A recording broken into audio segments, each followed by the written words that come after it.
Episode 11 Napas Terakhir, ada detik-detik yang terasa lebih panjang dari waktu. Saat jantung berdetak pelan, seakan memberi peringatan bahwa kematian mendekat. Saat tubuh berhenti merasa sakit, bukan karena sembuh, tapi karena nyaris padam.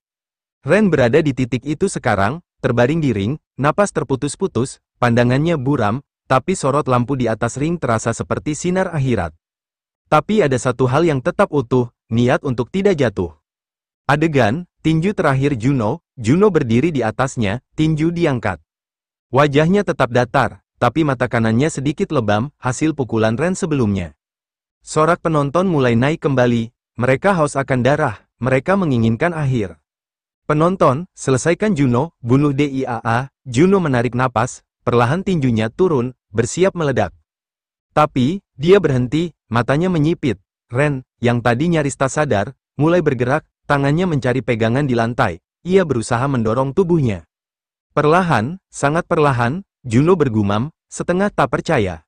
Dia masih bangkit, Ren bersandar ke tali ring, napasnya seperti suara batu digerus, tapi matanya terbuka, masih menatap, masih hidup. Ia meludah darah, belum selesai, adegan, hening di arena.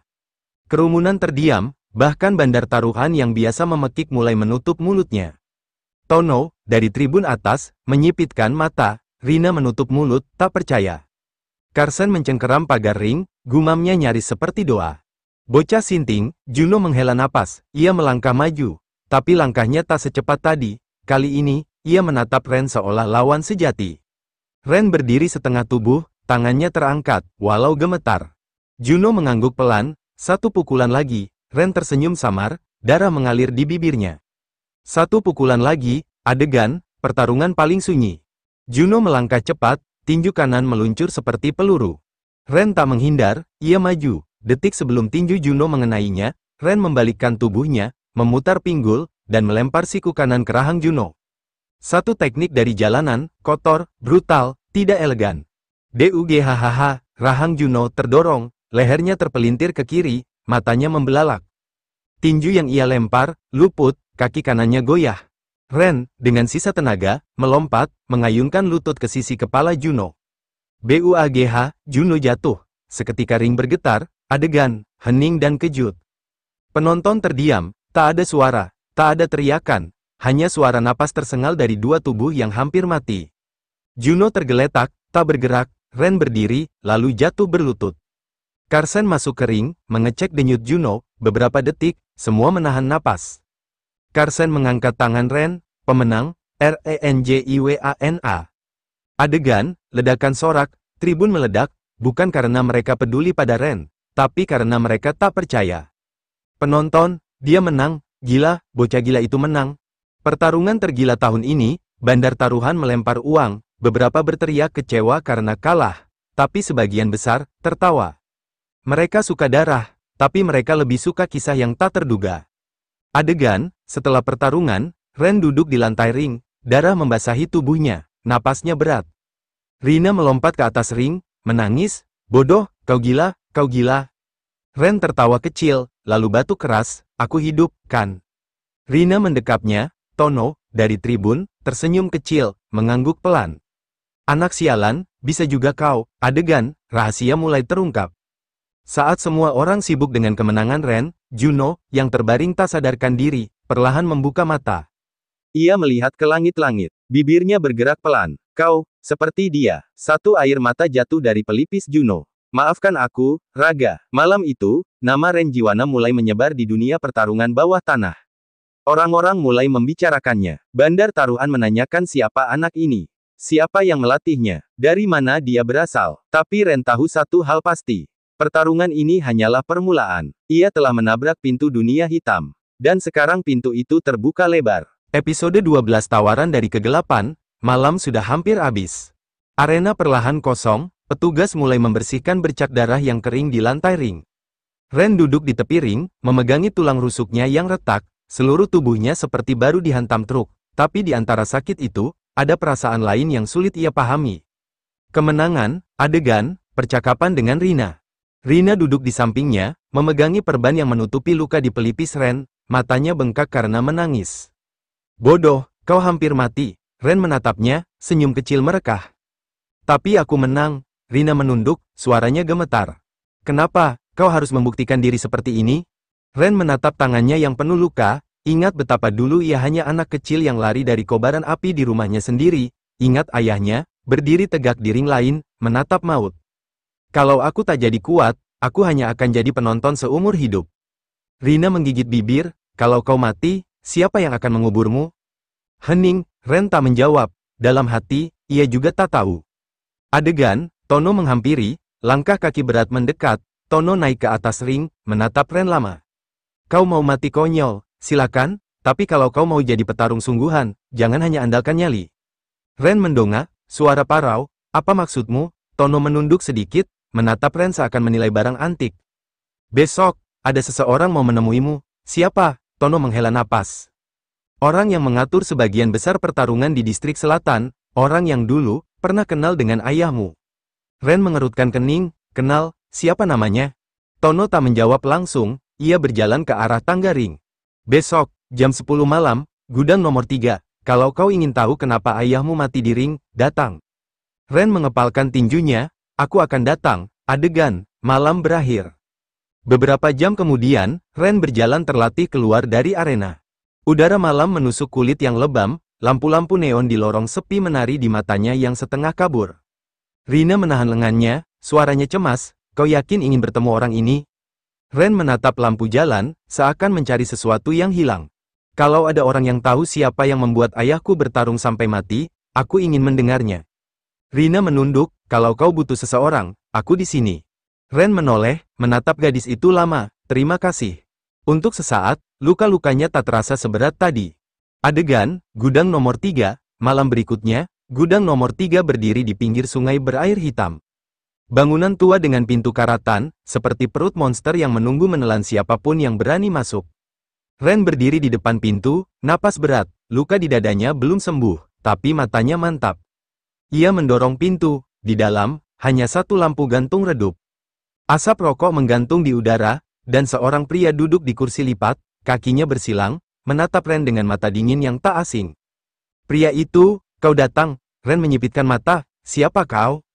Pria itu tersenyum tipis, mereka memanggilku Silas, kau bisa menganggapku, bagian dari orang-orang yang membuat ring pertarungan tetap hidup. Ren menatapnya lekat, suaranya bergetar, kau, yang membunuh ayahku? Silas menghela napas pelan, seakan pertanyaan itu membuatnya bosan. Tidak, tapi aku salah satu yang menonton, Ren mengepalkan tinjunya. Kenapa kau mau menemuiku? Silas mencondongkan badan, sorot matanya menajam. Karena kau membuat banyak orang penting terkesan, mereka ingin kau bertarung lagi, kali ini, dengan bayaran. Ren diam, jantungnya berdetak cepat, bayaran, Silas mengangkat sebuah map lusuh, melempar ke lantai. Ini kontrak, 5 pertarungan berikutnya, hadiah uang, dan kesempatan. Ren perlahan memungut map itu, di dalamnya, lembaran-lembaran kontrak bertulisan tangan, nominal uangnya membuat kepalanya berputar. Ini, lebih dari yang pernah aku lihat, Silas menatapnya dingin. Kau bukan siapa-siapa, tapi kalau mau menjual jiwamu pada ring, kau bisa jadi legenda. Ren mendongak, mata mereka bertemu, adegan, percakapan psikologis. Ren bicara pelan, apa yang kau maksud, menjual jiwa? Silas menyalakan rokok lain, kepulan asap menari. Karena setelah kau teken kontrak itu, kau bukan manusia biasa, kau akan jadi properti pertarungan, kau akan diatur, kau akan dilatih, atau dipotong kalau gagal. Ren merinding, kau bilang ayahku, memilih mati. Silas mengangguk, dia menolak kontrak kedua, mereka mengirim lawan yang tak bisa dia kalahkan, kau tahu akhir ceritanya. Hening, Ren menatap kontrak itu, Silas, kalau kau ingin jawaban, kalau kau ingin balas dendam, kau hanya bisa menemukannya di ring. Ren menggenggam map itu, kalau aku tanda tangan. Silas menyeringai, maka ini baru permulaan, adegan, pilihan. Ren menutup mata, wajah ibunya berkedip di pikirannya, suara ayahnya, rumah yang terbakar. Tiba-tiba ia merasa seperti bocah 5 tahun lagi, tapi saat ia membuka mata, tak ada lagi ragu, kalau ini harga kebenaran, ia mencelupkan pena ke tinta, aku akan membayarnya, tanda tangan itu tercetak di kertas, adegan, penutup. Silas berdiri, merapikan jasnya, bagus, ia berbalik, melangkah ke kegelapan, selamat datang di neraka, Ren Jiwana, pintu gudang tertutup, Ren berdiri sendiri dalam redup lampu, kontrak di tangan, hatinya entah lega, atau semakin hancur. Episode 13 Sesi Pelatihan Neraka, ada dua jenis pertarungan. Yang kau pilih sendiri, dan yang tak bisa kau hindari. Ren baru saja menandatangani kontrak yang tak bisa ia tarik kembali. Di atas kertas itu hanya tertulis 5 pertarungan. Tapi di baliknya, ada rantai tak kasat mata yang akan menyeretnya lebih dalam ke dunia gelap. Adegan, bangunan pelatihan tersembunyi. 3 hari setelah menandatangani kontrak, Ren berdiri di depan sebuah gedung beton tua di kawasan industri. Dindingnya penuh grafiti dan bau karat bercampur amis darah. Pintu besi terbuka otomatis. Seorang pria tinggi besar berambut gondrong dengan wajah penuh bekas luka berdiri di ambang pintu. "Pria, kau Jiwana?" Ren menegakkan punggung, meski luka di rusuknya masih menusuk. "Iya." Pria itu menatapnya sebentar, lalu meludah ke lantai. "Namaku Gregor, mulai hari ini, aku pelatihmu." Adegan, perkenalan brutal. Gregor berjalan di depannya, masuk ke aula besar yang lantainya dilapisi matras kumal. Di dinding, tergantung foto-foto petarung dengan bekas tanda silang merah. "Ren, mereka siapa?" Gregor berhenti, bahunya sedikit bergetar, seperti menahan tawa. "Mereka yang gagal." Ren menelan ludah. "Gagal?" Gregor menoleh, mata kelamnya menusuk Ren. "Mereka yang pikir nyali saja cukup, sama seperti kau." Ren mengepalkan tinju. "Aku bukan mereka." Gregor berjalan mendekat hingga wajah mereka hanya sejengkal, napasnya bau alkohol dan darah. "Kita lihat saja, bocah, di tempat ini, kau hanya daging mentah." Adegan, latihan dimulai. Tanpa banyak bicara, Gregor menendang dada Ren keras. Tubuh Ren terlempar 2 meter, jatuh menghantam matras. "Bangun!" Ren mendengus, mencoba menarik napas. Gregor menatapnya datar. 15 menit latihan fisik, setelah itu sparring, setelah itu, kau bersihkan darahmu sendiri, ini jadwal setiap hari. Ren mencoba berdiri, lututnya goyah. Kalau kau pingsan, tak ada yang akan menolong. Adegan, latihan fisik. Gregor melempar sebuah karung pasir 40 kg ke punggung Ren. Lari keliling ruangan 20 putaran. Ren hampir protes, tapi melihat tatapan Gregor, ia tahu tak ada gunanya. Ia menggigit lidahnya, mulai berlari. 1 putaran. 2 putaran, pada putaran ke-6, luka di rusuknya terasa robek lagi. Pada putaran ke-9, penglihatannya gelap. "Ren, batin. Kalau aku jatuh di sini, aku hanya akan jadi foto di dinding." Ia menggeram, memaksa langkah kakinya bergerak. Putaran ke-13, Gregor masih berdiri di tengah ruangan, menatap tanpa ekspresi. Putaran ke-16, tubuhnya hampir roboh. Putaran ke-20. Ren berhenti, jatuh berlutut, muntah bercampur darah. Gregor mendekat, menunduk di sampingnya. "Bagus."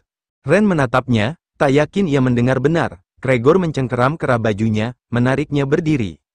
"Sekarang, sparring." Adegan, sparring pertama. 2 pria kekar dengan tato di leher masuk ke ring kecil di sudut aula. Mereka tak memperkenalkan diri, hanya menatap Ren seolah dia sekadar objek. Gregor menepuk pundak Ren keras. "Aturan sparring sederhana, kau tak boleh keluar ring sebelum satu dari mereka tak bisa berdiri." Ren memandang 2 lawan di depannya, lalu menatap tangannya sendiri. Jari-jarinya gemetar, bukan hanya karena takut, tapi karena nyeri di tulang. Salah satu pria menyerang tanpa aba-aba, tinju menghantam rahangnya. "Buagh!" Ren terjatuh ke samping, darah memercik. Gregor berteriak. "Bangun!" Ren berusaha berdiri, pandangannya berputar. "Jangan mati di sini, jangan jadi foto di dinding." Lawannya menendang perutnya. "Dugh!" Ren menahan muntah. Ia menarik napas kasar, meraih kaki pria itu, dan menggigit betisnya sekuat tenaga. "Argh!" Pria itu terhuyung. Ren menggunakan lututnya sebagai tumpuan, memukul selangkangan sekuat tenaga. "Bangsat!" Gregor tertawa pendek. "Bagus, bertarung seperti binatang kalau kau harus." Adegan, serangan balasan. Pria kedua maju, hendak menginjak kepala Ren. Ren memutar badan, meraih pergelangan kakinya, dan memelintirnya hingga sendi retak. Kruk, teriakan kesakitan memenuhi ruangan. Pria pertama sudah bangkit, marah total. Ia mengayunkan pukulan ke pelipis Ren. Ren tak mundur. Ia maju, menyundul wajah lawannya hingga hidungnya patah. Tubuh pria itu ambruk, darah membasahi matras. Hening. Gregor menatap Ren lama. "Kau benar-benar binatang, ya?" Ren jatuh terduduk, napas terputus-putus. "Aku, bukan binatang." Gregor jongkok di depannya. "Bukan, kalau begitu, kenapa kau terus bangkit meski hampir mati?" Ren menatap lantai, darah menetes dari dagunya. "Karena kalau aku berhenti, semua orang yang membunuh keluargaku akan menang." Hening panjang. Gregor berdiri, mengusap janggutnya. Mulai besok, jadwalmu 2 kali lipat. Ren mengangkat wajah. Kenapa? Tatapan Gregor berubah, untuk pertama kalinya seperti melihat murid, bukan hanya daging, karena kau punya alasan yang lebih kuat daripada uang. Adegan, kamar tidur. Malam itu, Ren tidur di kamar sempit tanpa jendela. Tubuhnya penuh memar, nafasnya masih perih. Tapi untuk pertama kalinya sejak ibunya mati, ia bermimpi, ayahnya berdiri di ring, menatapnya, tanpa kata, hanya isyarat tinju terangkat, dan Ren mengangkat tinjunya sendiri. Episode 14 Jejak Juara Bayangan. Orang bilang masa lalu tak bisa membunuhmu. Tapi di dunia pertarungan ilegal, masa lalu bukan hanya kenangan, ia senjata yang bisa menusuk kapan saja. Ren baru saja bertahan dari latihan pertamanya, tapi jawaban tentang ayahnya masih kabur, seakan ditutup kabut tebal. Malam itu, seseorang datang membawa kabar yang tak pernah ia sangka. Adegan, kamar pelatihan. Ren duduk di lantai kamar sempitnya. Luka dirusuk sudah diperban seadanya. Ia memegang foto lusuh yang sempat ia bawa, foto ayahnya berdiri di atas ring, tangan terangkat. Ketukan pintu terdengar, tok, tok, Ren menoleh. Siapa? Pintu terbuka, Rina muncul dengan wajah cemas. Kau baik-baik saja? Ren mencoba tersenyum, walau bibirnya pecah. Sepertinya, aku belum mati. Rina masuk, menaruh kantong plastik di lantai. Ini, sedikit makanan, kau perlu makan kalau mau hidup. Ren menarik napas, membuka plastik itu, isi nasi bungkus dan botol air mineral murah. Tiba-tiba matanya panas, terima kasih. Rina duduk bersandar di dinding, menatapnya lama. Apa kau benar-benar akan terus di sini? Kau bisa kabur, tahu? Ren menatap foto di tangannya, aku sudah terlalu jauh. Kalau aku kabur sekarang, semua ini sia-sia. Rina menggigit bibir, Ren, aku dengar sesuatu. Ren mengangkat alis, dengar apa? Adegan, rahasia lama terungkap. Rina menarik napas panjang, ada rumor, tentang pertarungan terakhir ayahmu. Ren menegang, rumor apa? Rina menunduk, katanya, ayahmu bukan kalah karena lawannya lebih kuat, tapi karena dia menolak perintah. Ren menatapnya tak berkedip, perintah? Rina mengangguk pelan. Perintah untuk menjatuhkan diri, hening, 1 detik, 2 detik. Seakan semua suara di ruangan lenyap, Ren mencengkeram lututnya.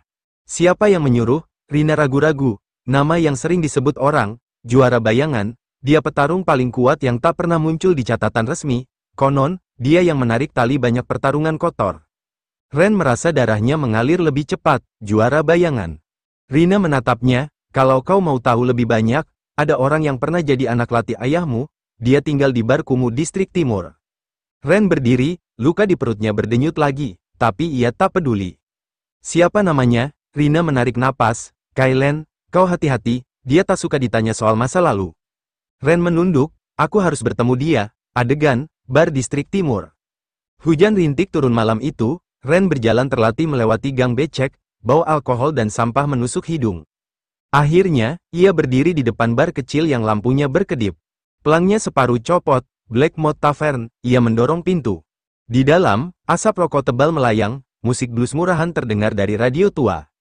Seorang pria gondrong dengan bekas luka di pipi duduk sendirian di pojok, gelas bir di tangan. Tatapannya kosong ke arah meja, Ren menghampiri perlahan. Kailen, pria itu tak menjawab, hanya meneguk birnya. Ren menarik kursi, duduk di seberang, aku, anak Jiwana. Kailen mendongak pelan, tatapan matanya seketika berubah. Kau mirip dia. Ren menelan ludah, jawab satu hal, benarkah ayahku disuruh menjatuhkan diri? Kailen menghela napas panjang, tangannya bergetar saat menaruh gelas. Ayahmu petarung paling keras kepala yang pernah aku temui. Malam itu, dia bilang, kalau harus kalah, dia lebih baik mati. Ren mengepalkan tinjunya, siapa yang menyuruh? Kailen menatapnya lama, seolah menimbang apakah Ren pantas mendengar. Akhirnya, ia bicara pelan, orang yang memberinya perintah, memakai topeng hitam, orang-orang memanggilnya, juara bayangan. Ren menahan napas, kenapa dia harus kalah? Kailen menunduk. Karena taruhan, karena uang, karena harga diri orang-orang yang lebih busuk daripada sampah di gang ini. Ren terdiam, juara bayangan, kau pernah melihat wajahnya? Kailen menggeleng, tak ada yang pernah, siapapun yang coba mengungkit dia, menghilang. Adegan, ancaman pertama, tiba-tiba pintu bar terbuka. 2 pria berjas hitam masuk, menatap Ren tanpa ekspresi. Salah satu dari mereka bicara datar, kau Ren Jiwana? Ren menoleh tajam, ada urusan apa? Pria itu mendekat pelan. Ada pesan, tanpa aba-aba, pukulan keras menghantam rahang Ren, tubuhnya terpental jatuh ke meja. BRAKK, gelas bir pecah, darah menetes di pipinya. Pria itu menunduk, jangan coba-coba gali masa lalu yang bukan urusanmu. Ren mendesah pelan, meraba darah di dagunya. Kalau bukan urusanku, kenapa kau datang jauh-jauh untuk bilang begitu? Pria kedua menendang kursi Ren hingga jatuh, kau sudah diperingatkan. Mereka berbalik keluar, meninggalkan bar dalam keheningan. Kailan hanya menatap Ren, napasnya berat, kau benar-benar anak jiwana. Ren perlahan bangkit, matanya penuh bara. Aku tak akan berhenti, sampai aku temukan siapa yang membuatnya mati. Malam makin larut, Ren berjalan pulang, hujan makin deras membasahi luka-lukanya. Dalam hatinya, satu nama terus berdengung, juara bayangan. Dan untuk pertama kalinya, ia merasa benar-benar sendirian melawan kegelapan. Episode 15 Hewan Terkurung. Di dunia hitam, reputasi menyebar lebih cepat daripada darah yang mengalir di ring. Satu pertarungan bisa membuatmu kaya, atau mati, dan kadang, pertarungan sesungguhnya justru terjadi di luar ring. Adegan, gudang pelatihan, pagi masih buta, matahari bahkan belum muncul. Ren sudah berdiri di tengah ruangan, tubuhnya masih penuh luka semalam. Gregor berdiri di depannya sambil menyalakan lampu neon, sinar pucat memantul di bekas luka di wajahnya. Kau datang tepat waktu, Ren menarik napas, aku sudah bilang aku tak akan berhenti. Gregor melempar kain hitam ke wajah Ren, pakailah. Ren meraba kain itu, apa ini, penutup mata? Ren menatap Gregor tak percaya. Bagaimana aku akan bertarung kalau tak bisa melihat? Gregor mendekat, menepuk bahunya keras hingga Ren sedikit goyah. Karena kalau kau tak bisa mendengar, mencium, merasakan, kau sudah kalah sebelum pertarungan dimulai. Adegan, sparring tanpa penglihatan, Ren perlahan mengikat kain itu di matanya. Dunia seketika berubah hitam pekat. Detak jantungnya terdengar 2 kali lebih kencang. Langkah kaki bergema di matras, 3, tidak, 4 orang mendekat. Ren mengangkat tinjunya, keringat dingin mengalir di pelipis. Berapa orang? Tanyanya pelan. Gregor tertawa pendek. Cukup untuk membuatmu menyesal lahir. Tanpa aba-aba, tendangan menghantam rusuk Ren. DUAGH, tubuhnya terlempar ke samping. Sebelum ia bisa bangkit, satu pukulan lagi menghajar punggungnya. Ren menggigit lidahnya, mencoba mengabaikan sakit. Ia menajamkan telinga, mencari desah napas, gesekan kaki. Gesrek, langkah di sisi kanan, ia memutar badan, mengayun pukulan. Tapi udara kosong, tawa rendah terdengar di belakangnya. DUAGH, tinju menghantam pinggang, Ren jatuh berlutut. Kau kalah, jiwana, ejek Gregor. Ren mengatur napas, menajamkan indranya. Bau keringat, bau besi darah, langkah kaki pelan, kanan, lalu kiri. Ia menunggu, 1 detik, 2 detik, saat suara napas makin dekat, ia melepaskan satu pukulan lurus. Brak, pukulan itu tepat mengenai rahang, tubuh lawan terhempas jatuh. Ren berdiri gemetar, 1, langkah kaki lain bergerak cepat di belakang. Ren menunduk, siku menghajar perut lawan yang menyerang. 2 orang lagi, pukulan pertama mengenai bahu Ren, membuat lengannya mati rasa. Pukulan kedua ia tangkap dengan telapak, memelintir pergelangan lawan sampai terdengar retakan. Kruk, teriakan pecah di udara, Ren merunduk, menarik kain penutup matanya. Di depannya, 2 pria sudah terkapar, yang ketiga mundur sambil memegangi rahangnya yang patah. Gregor berdiri di sudut, tersenyum puas, kau lebih cepat belajar daripada yang kukira. Ren menghapus darah di bibirnya, aku hanya tak mau jadi bangkai. Adegan, telinga yang mengintip. Sementara itu, di lantai atas gudang, seorang wanita berambut pendek berdiri di balik jendela pecah. Matanya tajam menatap Ren yang terengah-engah, di saku jas hitamnya, sebuah ponsel berdering. Ya, suara lelaki parau terdengar di ujung sambungan. Bagaimana anak itu? Wanita itu menatap Ren lama, sebelum menjawab datar. Lebih liar dari laporanmu, dia akan jadi senjata, kalau bisa dikendalikan. Bagus, suara di telepon merendah, bagai bisikan ular. Pastikan dia tak mati sebelum kita siap memakainya. Sambungan terputus, wanita itu menutup ponsel, menatap Ren seolah menilai barang dagangan. Selamat datang di permainan orang dewasa, Ren jiwana. Adegan, dialog Ren dan Gregor, di lantai bawah, Ren duduk bersandar di dinding, menatap telapak tangannya yang gemetar. Gregor mendekat, menaruh sebotol air di sampingnya. Kau sudah tahu kabar itu? Ren menoleh, napasnya berat. Kabar apa, bahwa ada yang mulai menaruh taruhan padamu? Ren mengernyit, taruhan, Gregor mendecih, kau pikir dunia ini cuma tentang siapa yang paling kuat? Tidak, bocah, ini tentang siapa yang paling laku dijual.